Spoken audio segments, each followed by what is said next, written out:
Hello, and thank you everyone for joining us for this panel about the Smokescreen podcast, which many of us on this panel have been working on for quite some time now. I'm James Ball. I'm the global editor of the Bureau of Investigative Journalism. I'm very pleased to be joined by some of the Smokescreen team. Victoria Hollingsworth, who is a freelance investigative journalist and will be a very familiar voice to many of you. Chrissie Giles, who is the editor of the Smokescreen and Bureau's Global Health Project, and Tom Wright of Novel, who produced the podcast. I'm also very pleased to be joined by BizNews' Alec Hogg, who has done a weekly segment on the podcast on his show each week. It's been quite an undertaking to do this story. It's hundreds of thousands of documents. It's been parts of this story have been told several times before, but sort of the whole beginning to end narrative and some of the twists along the way were very much new. Victoria, you were sort of on this project for the longest. What kind of drew you to this story and made you think there was more to be told? Oh my gosh, where do I begin? I think actually I started looking at this topic, and then I remember calling a friend who, Richard Cookson, who turns out who I know had done the British American tobacco investigation for Panorama previously. Said, "Oh, I'm kind of looking at this, and what do you think?" And he's like, "Well, I'm looking at this as well." And so we both started thinking, well, maybe there's something really here that hasn't been uncovered before. And so I came to you, James, and I was like, I think within these leaked documents, I think it was the trigger was these leaked documents that had been put on Twitter anonymously initially. And so we started sort of digging through those and reading around it and realizing that a lot had been covered about these leaks, but really in a, hey, there's some leaks that have just appeared online, and an article here or there, but nobody had really got them all together and really started to go through them. And what really interested me and why I brought it to you was nobody had really picked up on the UK angle, and the fact that a lot of these a lot of the documentation was relating to it'd been sort of sanctioned from the UK head office, apparently so. So it's like, well, hang on, no one's really focused on this UK aspect, and that's so relevant to us. The fact that all these activities were driven from the UK. So that was really what got me very interested, because that hadn't been looked at before. So yeah, that's why I thought, I think there's going to be something here if we just keep on digging. And that's sort of the classic thing with any kind of corporate scandal, isn't it? People try and fix it to, oh, well, it's a few bad apples, or it was just in that country. And, a lot of what happened in South Africa with Belinda, with the network of spies, with that sort of thing, was quite well known. But as you say, this did go right back to BAT head office. And, for people who might not have got all the way through the podcast, gasp, or sort of coming to it from here, what was the sort of, how easily did it trace it back to the UK? Was it sort of one email one time, or was there more to it? Yeah, well, that was the thing, because I think the way it had been reported on in South Africa was often through this sort of dramatic lens of this femme fatale character, this Belinda spy, and also very much focused around the relationship that she had with Johan van Lockenberg, who was running the investigation into the tobacco industry at the time, and the huge controversy around that, and the dramatic implications on the loss of revenue to South Africa as a country. Huge story and massive importance. But I was interested in the reason Belinda was so pivotal to us in our investigation beyond what was happening in South Africa was because that very first meeting that she had with BAT was with somebody from the UK. They met together, and he discussed how they were going to have this relationship, how they were going to pay her in this fairly unorthodox way of untraceable, allegedly untraceable Travelex cards, which it's pretty unusual way to get information in a open way. So it was like, this seems a bit odd. And why the UK flying to South Africa and paying this central figure in these Travelex cards? So, the link to the UK was not exactly like a rabbit warren of links. It was pretty direct. They weren't although they had this separate private security company, which we can get onto in a moment, it was this sort of link between this central figure, Belinda, and these really senior figures in the UK head office. And I was just like totally intrigued by that relationship and what on earth they were getting out of that. And when we started to gather the documentation together, it was just phenomenal. Like, we weren't having to make assumptions around this, because we actually had the emails, we had the messages, we had it was very, UK head office couldn't deny that this relationship existed. They'd even written a letter confirming all the payments that they'd made to her. So it was pretty wonderful, really, to have all of this evidence fairly early on into our investigation, to go, oh, there's the direct link to the UK and very high up in BAT. So, as I say, we're really onto something here, and nobody had really looked at it from that perspective. Like, okay, who is sending these emails? Who's paying in these Travelex cards? So yeah, it was, the UK link was really obvious from early on. So there was sort of an unusual problem with this investigation as well, in that we almost sort of found ourselves with too many troves of documents and too much to look at, didn't we? Like, it didn't really end with these Twitter documents. There was just sort of, one source, then another source, then another source, kind of go, hey, here's 1,000 things. I remember coming to you being like, somebody else has just promised some documents, and I think somebody's going to send this thing, and it was, we were getting them from lots of different areas, which is fantastic and brilliant for cross-referencing. But it was a bit like, originally nobody wanted to speak, and it was quite difficult to get anybody to go on the record with us. And then it was like, okay, I'm going to share something with you. And I'm like, okay, maybe a couple of documents. Oh, I can't go through this. It's thousands. I mean, like hundreds of thousands of documents, which is really unusual and also fairly impossible to go through. So I remember, I think at the time I was gathering all these documents together, I'd watched this film, Dark Water, which is about like investigating, corrupt practices, and he opens this door to the room where all his evidence is, and it's literally a large room full of boxes, like just filling the room. And I just thought, oh my God, that's basically what we've got, but it's all like in a impossible, we managed to get it in a searchable database in the end, which was just really wonderful and helped to cipher, to go through them all. But if we'd have actually printed out every single bit of documentation we had, it would have definitely filled a huge room. So fairly overwhelming at the beginning. I mean, and throughout, to be fair. All looked like we had some kind of issue with hoarding, I think, wouldn't we? It might be healthy. Let's do a little plug for our friends at the University of Bath there, who were the ones who helped us out with the search database. But yes, essentially we've got to this point where we knew a lot, so we had a lot of documents, and then Tom, this is more or less when we dropped everything in your lap. How do you go about sort of changing something with a little bit of audio, but not very much, and endless reams of documentation into a podcast someone might listen to? Well, I think the very first hurdle was just understanding everything, because you guys were coming to it with a huge amount of knowledge already, having already been sifting through these documents and already being sort of knee-deep into the story.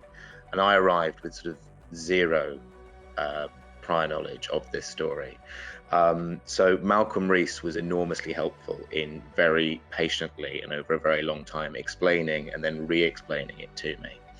And then once we'd got our heads around that, the really key thing was finding people who are willing to talk to us. Because the problem with a podcast about documents is that documents can't speak. So that then began a really long search to find people who were willing to go on the record and were willing to share their stories. And that was tricky. It really seemed like the South African tobacco scene was not a space where people were prepared to talk lightly. So that's why we were really grateful for those who did and were willing to go on the record and share their stories with us.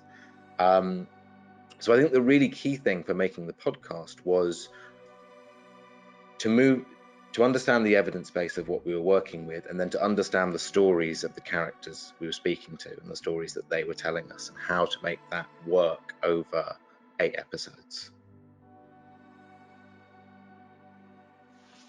So it must have been a bit of a over-facing sort of first day, you sort of, where you got assigned to this project by novel, and then just sort of get a huge barrage about kind of, you know, how South African private investigators operate, how British American tobacco works, cooperation with law enforcement, the role of JVL as the regulator and Belinda as quite a central character. Did you sort of, find yourself going home and thinking, what on earth have I got into here? Like, yeah. Well, I think, even in the simplest version of just Belinda's story, it's an incredibly complicated thing to try and get your head around.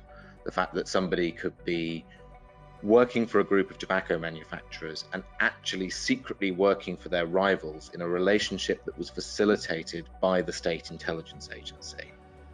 I mean, just as a sentence, that's a big one to try and get your head around. And so what I really tried to do was break it out into blocks. So I would try to think about Belinda's story and about how the kind of chronology of that, and also the different bits of material we had sort of laying out her story. I think, a really, really key document was the draft affidavit that she didn't sign, but that was a really key document, I think, for kind of understanding her perspective and her side of the story, and then cross-referencing that against what are our interviewees who sort of intersect with her stories at various different points were telling us about what had happened. So I think the really key thing was breaking it down into more digestible chunks. So focusing on Belinda, and then focusing on Francois and the FSS relationship, and then finally the Zimbabwe story, which I think really was the twist in the tale that none of us saw coming. Do you want to say a bit about what the Zimbabwe story is and sort of how we came across it? Because it wasn't something we particularly looked for, was it? No, I mean, the way that we found that story is amazing, and the journalist who found it is a journalist called Alan Avram, who works with the University of Bath, and he was the one who came across it. But to back up for a moment, what the story is that FSS, who was the private security firm that British American Tobacco contracted and acted as their kind of boots on the ground operation in South Africa, had started to expand their operation into Zimbabwe.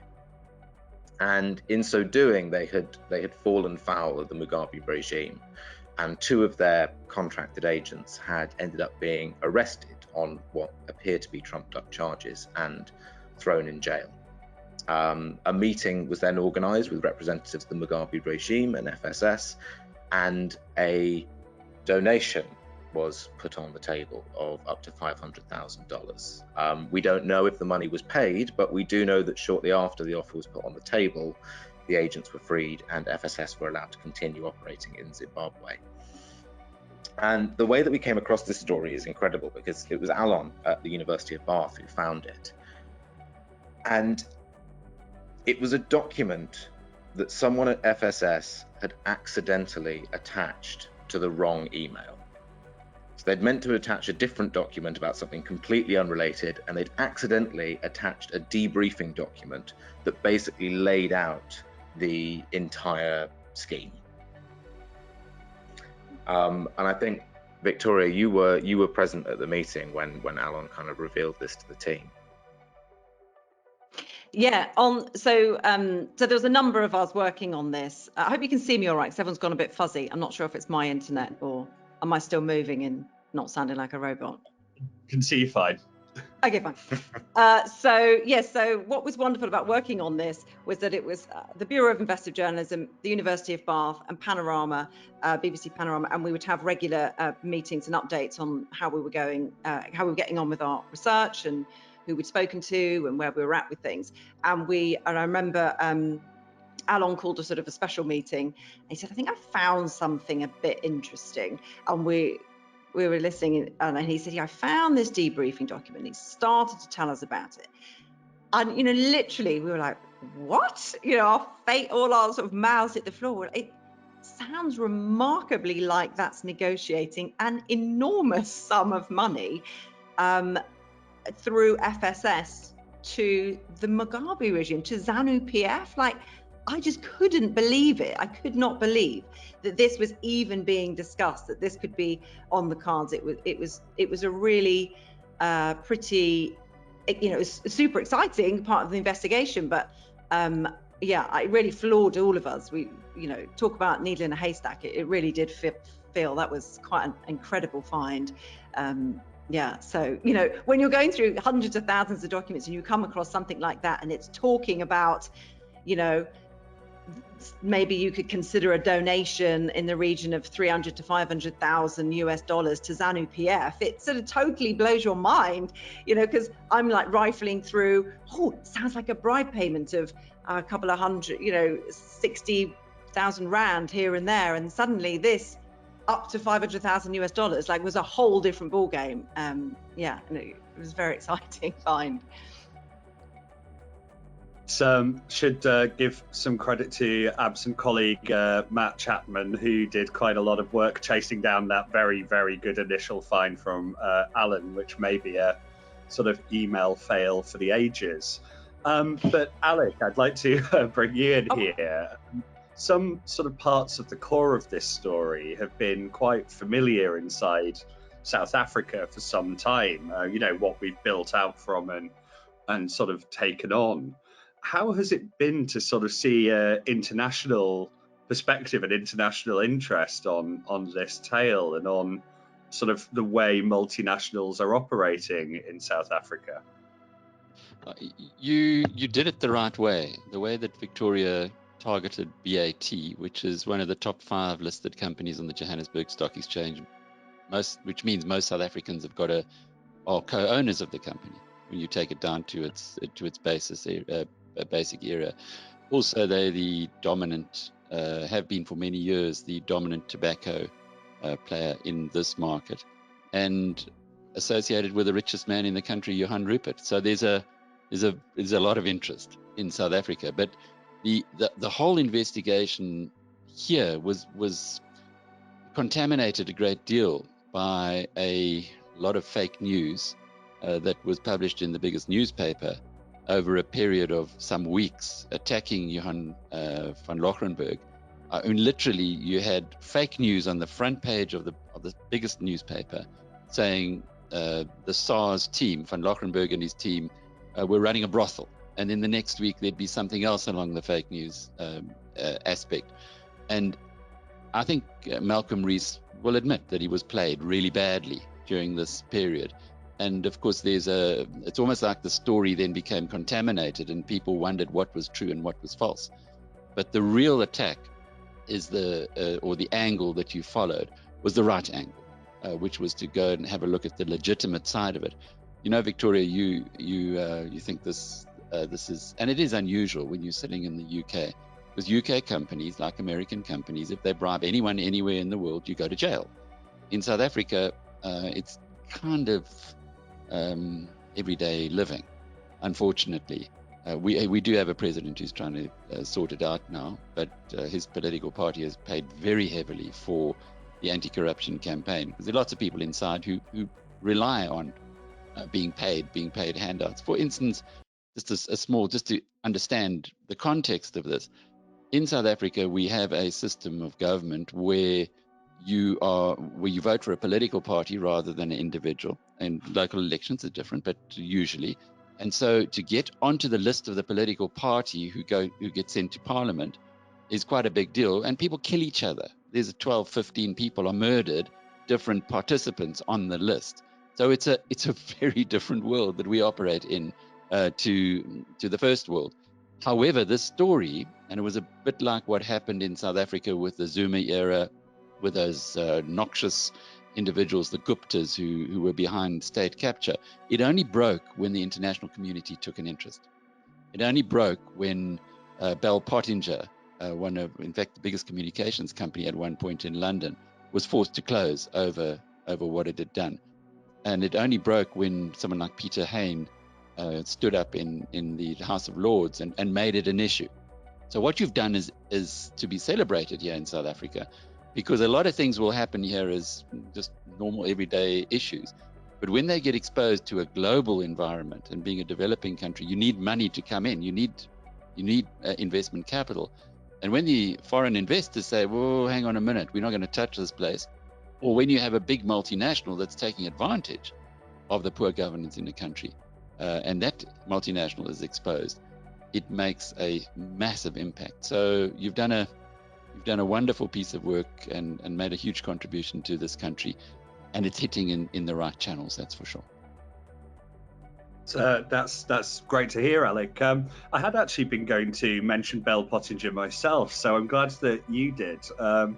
In that it did sort of make me wonder, this sort of scandal happening, over a lot of the same period as some of Bell Pottinger's activities in South Africa. What is it with UK-based or UK co-based multinationals sort of getting involved in some very questionable aspects of either South African politics or South African commerce? So what's London's problem? Yeah, what's London's problem? Bell Pottinger, at the time that they were in full cry, gave a legal firm in London called Schindler's, I'm sure you know all about them, £100,000 to kill BizNews, to kill our business. And essentially they saw us as, well, if we can close this business down, then everybody else who has been investigating what the Guptas were up to, and it was heinous, the crimes that were being committed, they would then close us down, or at least scare us off, then everybody else would be scared off as well. And that's a real London kind of tactic. Play in developing markets where the pound is mighty and the locals are very weak, relatively speaking. But I think that they found that South Africans were equal to the task. And of course, there's no more Bell Pottinger. So that kind of tells a story all of its own. But BAT is still very, very operative here in the country. There's been no apologies that I've seen. It was clearly, its hands were mucky, as we've heard on Smokescreen and all the work that you've done. The interview I did in London, it seems people are freer, South Africans are freer to talk in London, with Yusuf Kaji, made all kinds of allegations. And at the time, I cut that interview down because I thought I didn't want to spend the rest of my life in court. And now I'm looking at it again and thinking, hang on, maybe Yusuf had a point. Look, Yusuf himself, as you had in Smokescreen, he's got a lot to answer for. He's an admitted smuggler, and he did all kinds of funny things. But what he was saying about BAT there as well was maybe a lot closer to the truth than we think. Some of this stuff is just fantastic when exactly as you uncovered with ZANU PF and that $500,000 bribe. And it is a bribe, and it happens every day, but no one gets found out. In Angola at the moment, the richest woman in Africa, Dos Santos' daughter, has been found out. And the more that we get, because it's only investigative journalists who do this work, opening up these avenues, the better the world will be. Very hopeful note. On the topic of consequences, I'm going to come back to you, Victoria, before I bring Chrissie in. In that, if BAT is still operating and very dominant in South Africa, it's also still doing very well in the UK. And BAT's own line is that it's done nothing wrong and all of its activities are about stopping smuggling. And one of the lines it sort of used to us to emphasise was that the SFO had not launched a prosecution on it, which BAT framed as a total exoneration. Do you think BAT was totally exonerated by a very thorough SFO investigation, or is the picture, as I might be hinting, a little bit more complicated than that? I think it's the latter, yeah. I think, yes, in our final episode, which, Tom's done a marvellous job of putting our thoughts in some sort of coherent structure on this, because we'd sent a Freedom of Information request and into the Serious Fraud Office and found that I think they had 7 people working on this investigation, which does not strike me as very many. And I can pretty much imagine that BAT's law firm had substantially more people than that working on it too. We know, the problem in a lot of this is, it kind of what Alec was just saying about, maybe I should revisit what Yousef Karji had said. And then you have to counter that straight away with, but he maybe a self-confessed smuggler and he's sort of got his hands dirty in other ways, is that a lot of these people with this substantial evidence may not be the most upstanding citizens in a court of law, and maybe the SFO felt that some of the evidence that they had seen would be picked apart by some very expensive law firm employed by BAT, and that their chances of winning were not great. However, we know from at least two or more, the people that eventually did speak to us and hand over significant bits of evidence have said the SFO have not seen this. So we absolutely know there's evidence that they've not considered. And we think that it definitely needs to be examined, and that they need to look at this evidence in the whole, as we have tried to do, and then make a call on it. They closed it because they felt the evidential bar was not reached for a successful prosecution on the Bribery Act. But as I say, we feel there is more evidence that they didn't consider. So by the end of the podcast, and certainly I am just chomping at the bit for them to reopen this, or to what's been really exciting is that questions have been raised in our Parliament in the UK about this, questioning the SFO. Are they going to reopen this? Lord Hayne has spoken out about this. I feel very excited that this isn't just a piece of journalism that we've put out there, that this is being picked up. We've handed the baton over now. We've done what we can do as journalists.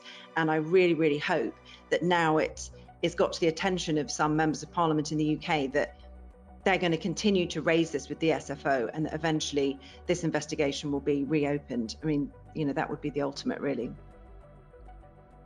So it really did strike me, I think, particularly watching the BBC Panorama, where there was this little succession of people who had been willing to speak on record, on camera, and often had given documents. They were asked, did you speak to the SFO? No. Would you speak to the SFO? Yes. And so far as we know, there's still been nothing, which is pretty extraordinary, isn't it? It is, because the people that are willing to put their heads above the line on this deserve to be listened to. We featured Francois van der Westhausen in our podcast, incredibly brave person to have spoken out like he has. His life is greatly at risk for having done so, and he's had to flee South Africa. But I totally commend him for being completely honest and open with us, sharing the documentation, and being very, very willing to share all of that with the SFO. And I really hope they pick him up on that offer. And the same with Johan van Lockenberg. He's gathered a lot of evidence. They aren't the only two. There are a lot of people that didn't want to speak on the podcast, but would be willing to speak with the authorities. I do believe, I feel like we were, there's more to the story than even we were able to broadcast, that deserves to be looked at by the authorities in the UK. It is in some way a bigger ask to ask someone to broadcast to the world the allegations they're making, rather than sort of in the privacy of directing the SFO, isn't it? It's just how it is. And there's also the risk to life. You know, the number of conversations, incredible, open, frank conversations I had with people that then said, but you can't use a word of this. You cannot say, you cannot repeat anything I've told you publicly, because I don't want to be looking over my shoulder for the rest of my life. And that is a very, very real threat to all of these people. And for me, sitting in the UK, doing this investigation, saying, oh, but, you know, this is going to be really integral to our investigation if we can just get you to, and it's like, no, you cannot push anybody to go on. I mean, you would never push anyone to go on the record, but, you know, there's just no, I was really very early on totally respectful of anyone that would talk to me off the record. And then if they went even further to say they would agree to be interviewed, was, you know, wow, that's, you know, I really was in awe of people that were willing to do that. So I just want to thank anyone that did speak to us. So yeah, there were quite a lot of brave people on this one. Chrissie, I'd like to bring you in half an hour in. Hi. Sort of doing a tobacco investigation didn't come from nowhere for the Bureau, did it? We've been looking into big tobacco for a while. Sort of what's behind that, and what's the broader sort of interest TBIJ has in big tobacco? Yeah, well, I think, you know, you have to have been living under a rock to not realise that, you know, cigarettes, tobacco, nicotine, all of these products are still massively responsible for, you know, huge amounts of illness, death, disability around the world. And I think, you know, in some countries you can look at the smoking stats in Britain and see that, you know, in the 60s, half of everybody smoked. So one in two people walking down the street would be smoking. And today that's much lower, in the kind of mid-teens. But, you know, that's not the case around the world. And also, there's a lot of questions around who is smoking and why. And also, smoking now can encompass a vast majority of things. It's not just tobacco. You know, you think about these companies and you go onto their websites or you'll look on their social media and they'll tell you, oh, look, we're not interested in getting new people to smoke. We're not looking after our interest in getting young people hooked. What we're really trying to do is help adult smokers get off of tobacco. We don't want people to smoke cigarettes anymore. And you're like, that's so great. And then you're like, hang on, your business is selling tobacco to people. So I think what's very interesting is like, what is behind this idea that big tobacco are kind of writing themselves out of a job? Because obviously they're not.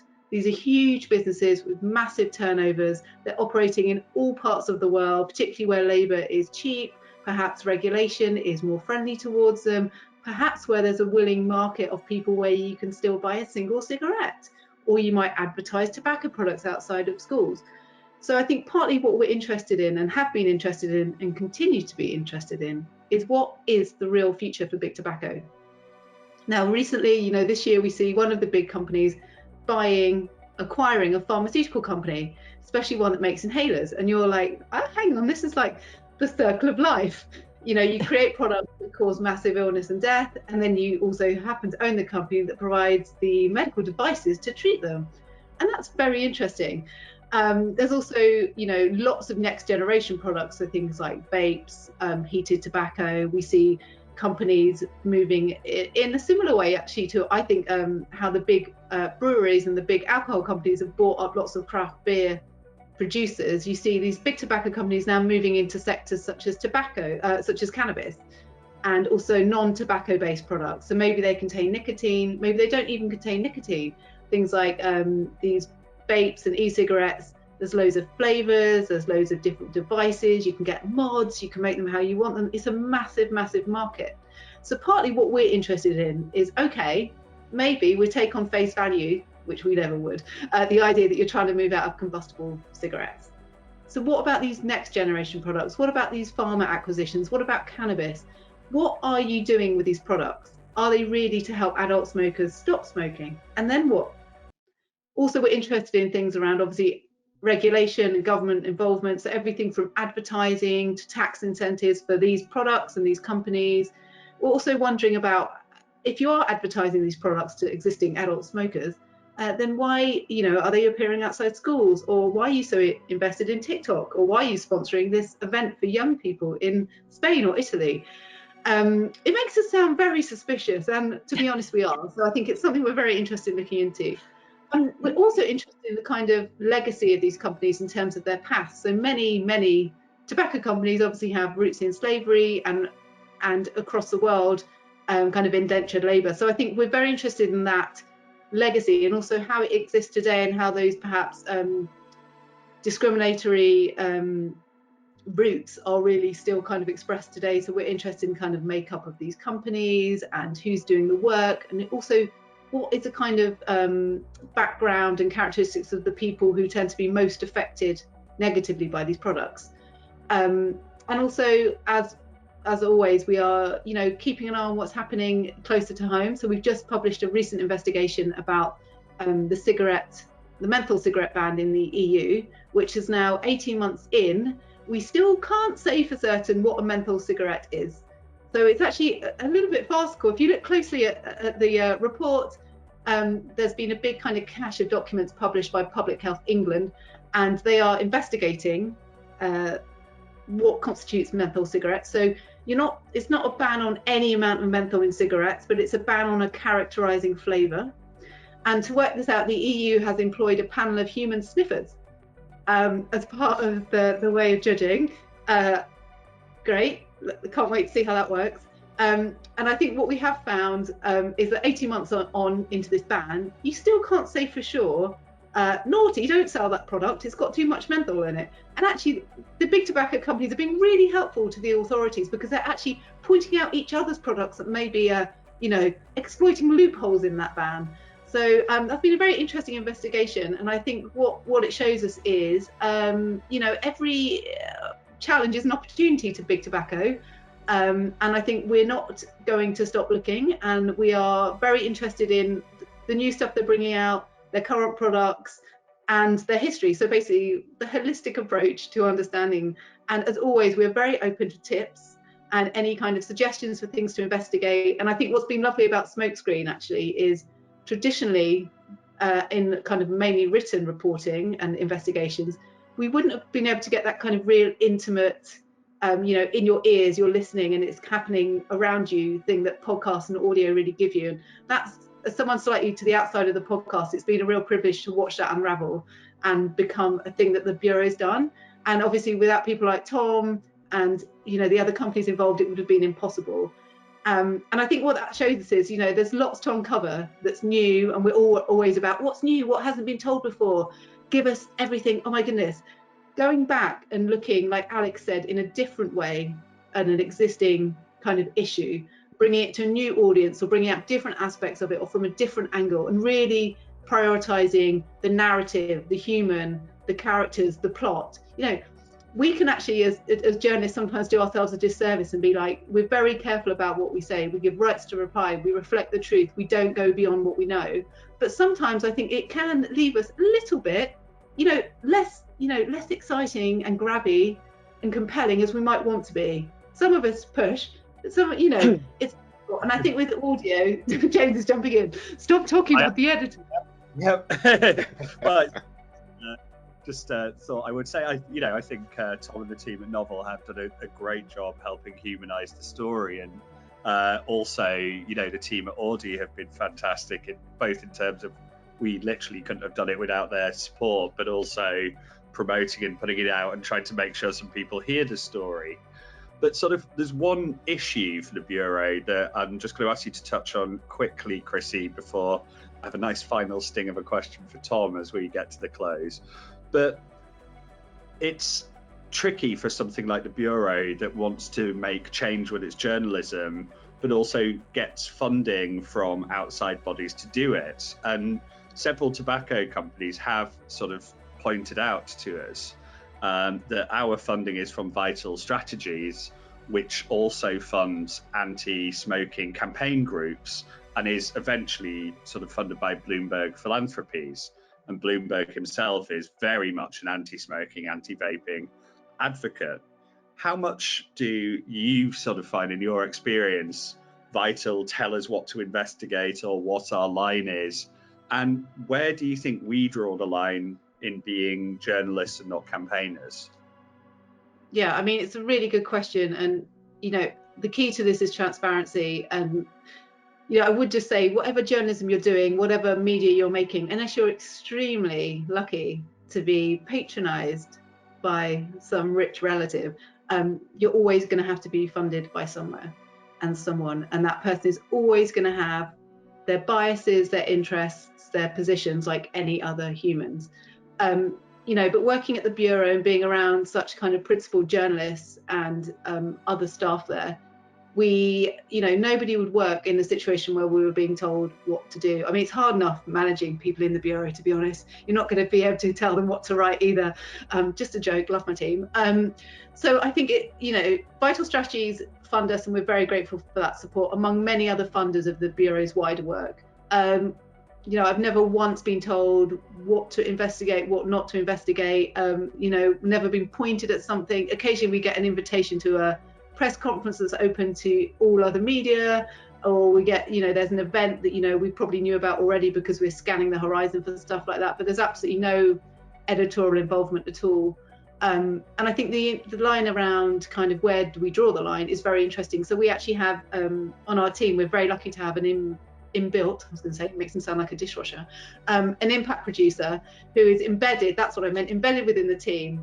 So this impact producer will work with the reporters from the start of an investigation all the way through and beyond. Actually, when us editorial guys are like, we've published it, it's finished, although it never really is finished, our impact producer will think about who are the right audiences. So we'll work together at the start and be like, who needs to hear this?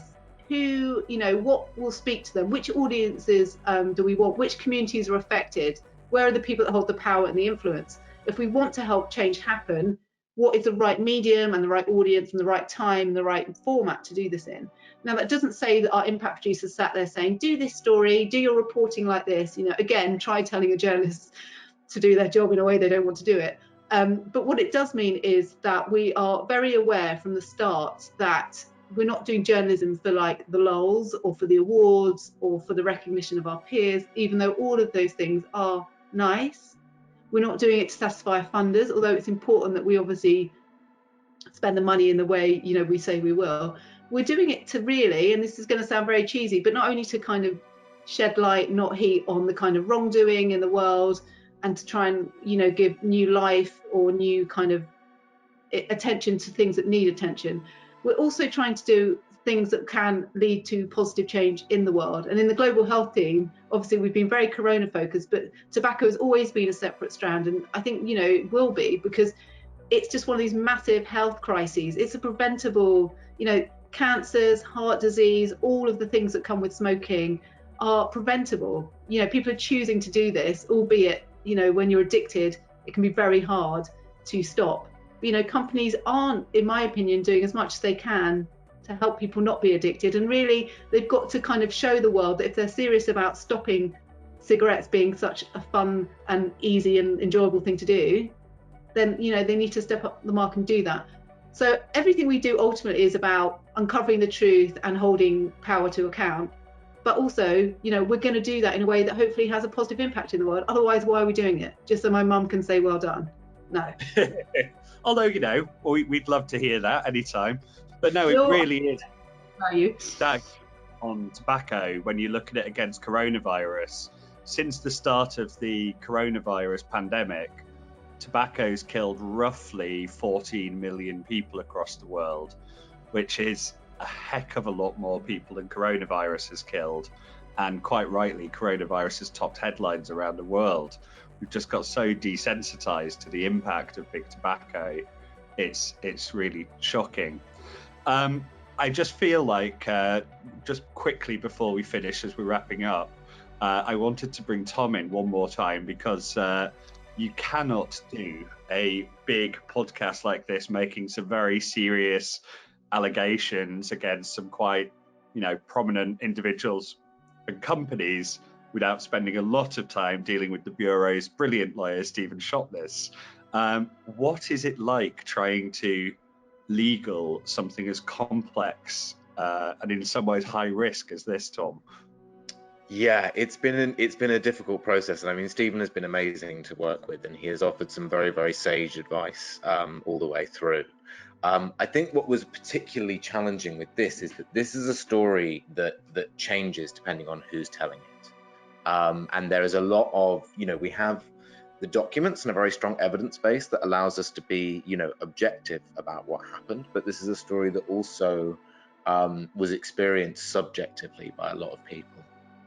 And in podcasts, you've got a very, very long time for people to talk kind of candidly, but also informally about their experiences. And so somebody can say something that in the moment you're like, wow, that's such a zinger, it's definitely going to make it in. And then you take it to the lawyer and they go, no, there's no way that you can say that. So I think that involved a lot of back and forth where having to accept, okay, actually, yeah, that wasn't quite right, and we can't quite say it in that way, but we're going to have to adapt it. And then other moments of sort of arguing back and saying, well, actually, I think here, if you understand in the context in which this person is saying this thing, what they're saying makes sense, and I think we can justify it on this basis. But it was definitely a process. So I just want to say big up to the fact checkers, because I know that everything we fact check at the Bureau and we think we're pretty good at it, but I think this was next level, fact check. And like you say, when facts kind of change from person to person, that adds a little frisson of, oh my goodness. So yeah, I think the whole team has done, like I say, a brilliant job, and it has been a massive amount of work. And I think from, like I said, a slightly outsider's perspective, totally worth it. So. Let's give our fact checker a name shout out, because it's Alice Milliken who's fact checked pretty much every word you say Victoria or an interviewee say in that podcast, right down to if we call a building dilapidated, we have to show Alice a picture of that building. Sorry, my favourite one was, is 12 o'clock lunchtime? Because you called that lunchtime. Oh, I think it's lunchtime. Sorry, she's brilliant. Love Alice and Frankie. So Chrissie regards 12 o'clock to be lunchtime. But on that very important note, I'm going to thank. Oh, Alec looks like he wants to say something. Yeah, there's a question here that's come through from Johan van Lochrenberg. Can I read it, and would you guys like to answer it? It says bribery and corruption as a crime, as well as money laundering as a crime, aren't bound by jurisdictional restrictions. I understand the focus and hope placed on the SFO, but why are none of you asking questions about what other law enforcement agencies and regulators in the UK, Zimbabwe, and South Africa are doing, or rather not doing? They have, as a fact, better access and more powers to access evidence and witnesses, and I know they have more evidence than the podcast demonstrated. Why the apathy? Is BAT that powerful and untouchable? And what about the role of law firms and audit firms, for example, Norton Rose Fulbright and KPMG in this saga? Thought I had to bring that up because he's written it there. I think it's a very good set of questions. It looks like Victoria would like to jump in too, but I'll sort of say, I know that we have, as part of our impact work, been trying to reach out to a few other international investigatory agencies, not actually just in those areas. And we actually have a piece coming somewhat on actually quite SFO focused, because we are a London-based organisation and that's where we have the best connections and sway. But no, I think these are very good questions to ask. But I do think Johan slightly answered his own question as well, where he talks about BAT's sway. But Victoria looked like she wanted to jump in there. No, I was just going to say that it speaks to the huge frustration that we've all had through this. Norton Rose Fulbright had published an report. They'd done a preliminary report into BAT's activities in South Africa back in 2016-17, I think it was, and it's never been made public. I mean, it's deeply frustrating. If they investigated and found no evidence of wrongdoing, why not make that public? You think they'd be very proud to put that out there. Their defense is it's a private company done in a private capacity, but yeah, I mean, I spent a lot of time trying to figure out a way to force that into the light, and with limited, obviously no success. And there was an investigation by the police started in the UK, but again closed. A lot just comes down to things like that unsigned affidavit, Belinda not going through with talking to the authorities, and just we spoke to some of the people that were on that initial police investigation, and it was like, and they were casting their mind back, I think it just petered out.